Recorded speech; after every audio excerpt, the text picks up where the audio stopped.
আসসালামু আলাইকুম সুপ্রিয় শিক্ষার্থীরা, আজকে আমরা কথা বলবো সি প্রোগ্রামের সবচেয়ে গুরুত্বপূর্ণ যে অংশ সেটা হচ্ছে ফ্লোচার্ট, অ্যালগরিদম এবং হচ্ছে আমাদের সি প্রোগ্রাম অর্থাৎ সি যে ল্যাঙ্গুয়েজ সেটি এবং ফ্লোচার্ট এবং অ্যালগরিদম। তো আমরা একটা প্রোগ্রামের জন্য অর্থাৎ একটা পার্টের টোটাল তিনটা অংশ থাকবে, একটা হচ্ছে অ্যালগরিদম, ফ্লোচার্ট এবং সি প্রোগ্রাম। তো আমরা এইভাবে না শিখে আমরা যে কাজটা করব, প্রথমে অ্যালগরিদম এবং ফ্লোচার্টগুলো শিখব এবং প্রত্যেকটির জন্য একটা পেজ খালি রাখবো যাতে করে আমরা সি যে প্রোগ্রাম অংশটি সেটি পরবর্তীতে শেখার পর আমরা অ্যাড করে দিতে পারি। তো আমাদের এই সি প্রোগ্রামকে টোটাল আমরা 7টা ভাগে ভাগ করেছি।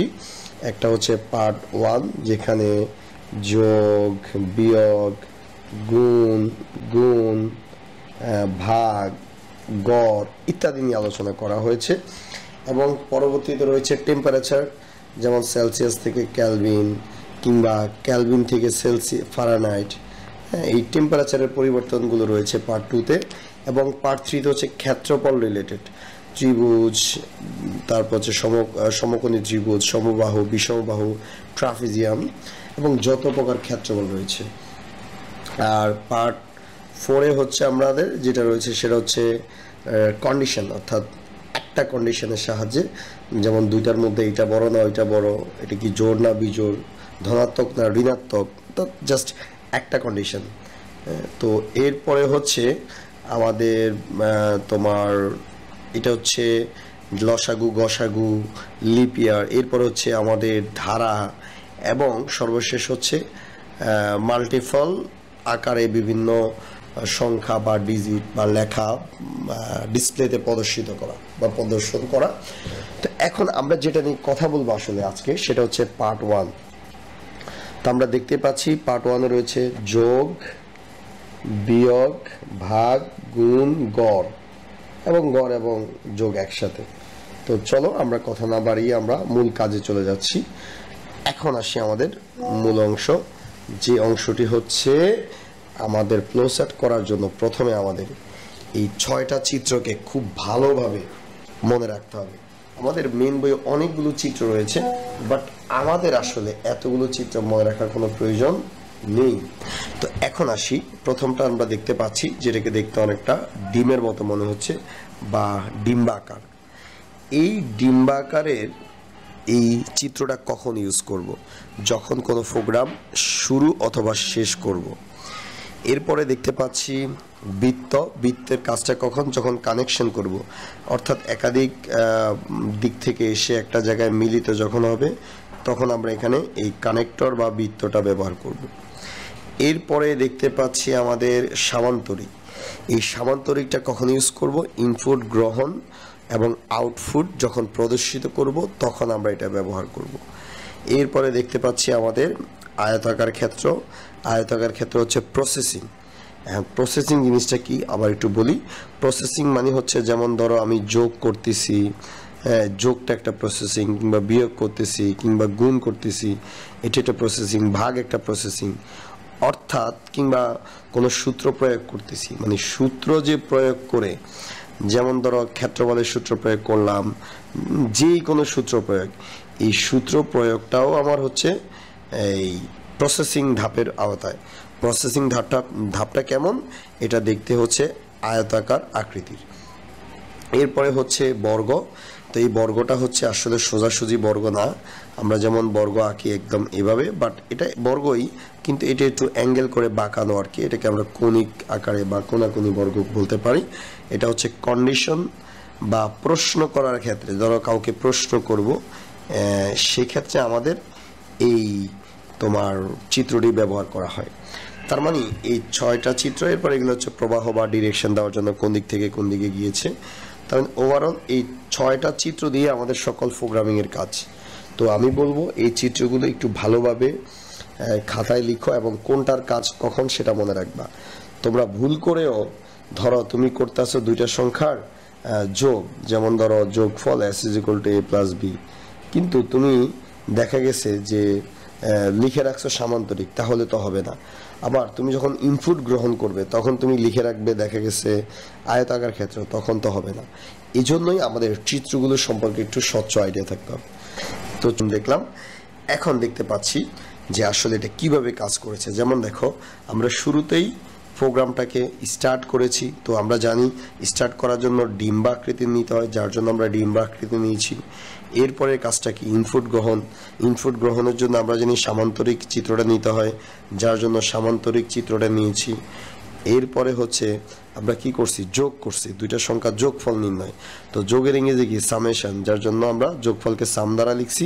তাহলে সাম ইকুয়াল টু এ যোগ বি, তার মানে এ আর বি যোগ করছে। এটা কি একটা সূত্র প্রয়োগ না, বা একটা যোগ বিয়োগ গুণ বা যে কোনো একটা সূত্রের সাহায্যে করা, বা একটা নির্দিষ্ট নিয়ম মেনে করা।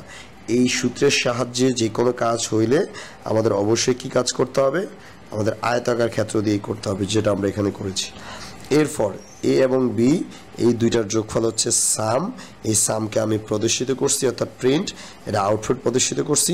আমরা জানি ইনপুট এবং আউটপুট প্রদর্শিত করার জন্য আমাদের চিত্র নিতে হয় সামান্তরিক। এরপরে প্রোগ্রামটাকে অন অফ করে দিয়েছি বা এন্ড করে দিয়েছি, যার জন্য আবার ডিম্বাকার। এখন আমি চাইলেই এই প্রসেসিংয়ের ধাপে সামান্তরিক কিংবা ইনপুটের ধাপে প্রসেসিং নিতে পারি না, কারণ সুনির্দিষ্ট চিত্র ব্যবহার করে কোনো সমস্যা কিংবা কোনো কাজ প্রদর্শন করাকেই বলা হয় ফ্লো চার্ট। তার মানে এটাই হচ্ছে আমাদের চিত্রের মাধ্যমে কোনো সমস্যাকে উপস্থাপন করা বা সমস্যার সমাধান করে উপস্থাপন করার নামই হচ্ছে ফ্লো চার্ট। এখন দেখো, এই একই কাজটা যদি আমি ধাপ আকারে করি তাকে তখন বলা হবে অ্যালগরিদম, অর্থাৎ লেখা আকারে যখন, বর্ণনা আকারে যখন লিখবো। যেমন ধরো, ধাপ 1 প্রোগ্রাম শুরু করি, ধাপ 2 ইনপুট এ বি গ্রহণ করি, ধাপ 3 এস সাম এ প্লাস বি সূত্র ব্যবহার করি, ধাপ 4 ফলাফল সাম ছাপাই, ধাপ 5 প্রোগ্রাম শেষ করি। তার মানে প্রত্যেকটা ধাপকে লিখিত আকারে প্রকাশ করার নামই হচ্ছে আমাদের তোমার যেই অ্যালগরিদম। তার মানে অ্যালগরিদম আর ফ্লোচার্টের মূল পার্থক্যটা হচ্ছে কি, অ্যালগরিদম আমাদের কি কাজ করে, অ্যালগরিদম হচ্ছে আমাদের বর্ণনা বা লেখার সাহায্যে যে কোনো কিছু প্রকাশ করে। আর ফ্লোচার্ট কি করে, ফ্লোচার্ট হচ্ছে আমাদের সব কিছু চিত্রের সাহায্যে প্রকাশ করে। তাহলে ধাপের কাজটা মানে চিত্রে দিয়ে করলে সেটা হয়ে যায় ফ্লোচার্ট, আর বর্ণনার সাহায্যে করলে হয়ে যায় সেটার নাম হচ্ছে অ্যালগরিদম।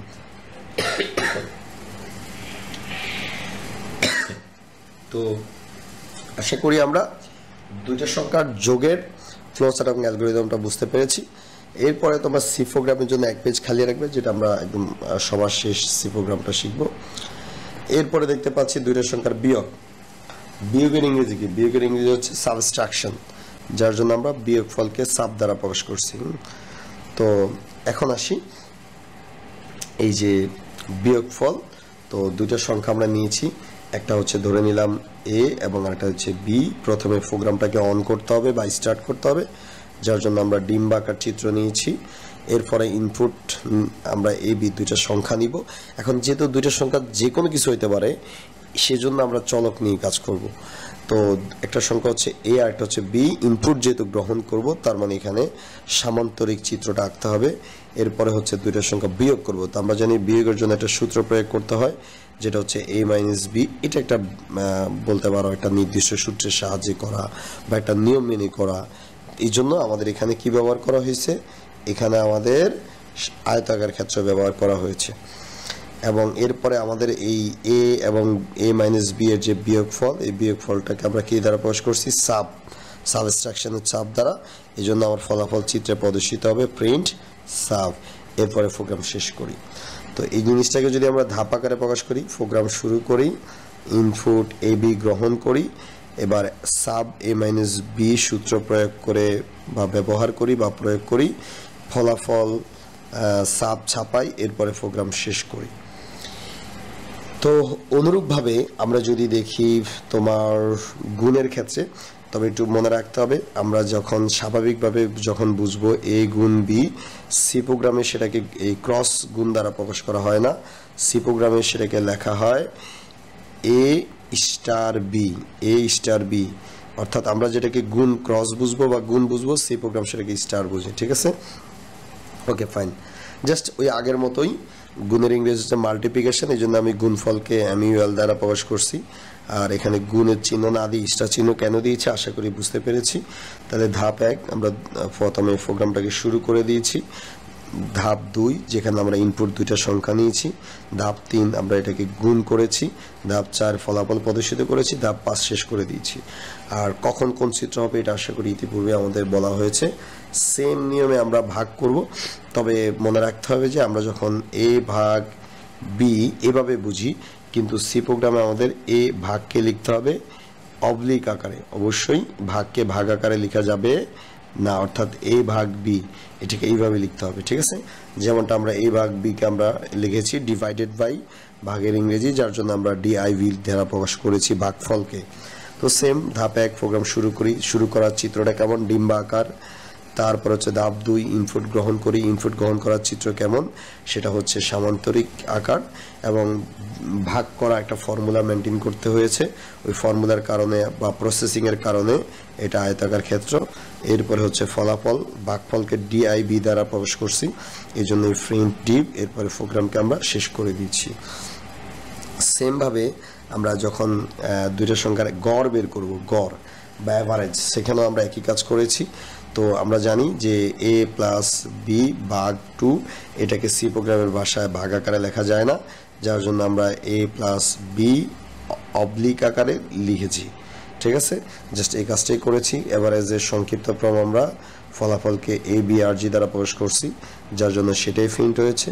বাকি ধাপগুলো আমার সেমভাবে একদম আগের মতোই আমরা বুঝতে পারবো। তো এভাবে আসলে আমাদের পার্ট 1-এর মোটামুটি একদম যা আছে সবগুলোই হয়ে যাবে। সেমভাবে ইনশাল্লাহ আমরা আগামী ক্লাসে পার্ট 2, 3 বা 4 নিয়ে কথা বলবো। ওকে, আজকে এই পর্যন্তই। আল্লাহ হাফেজ।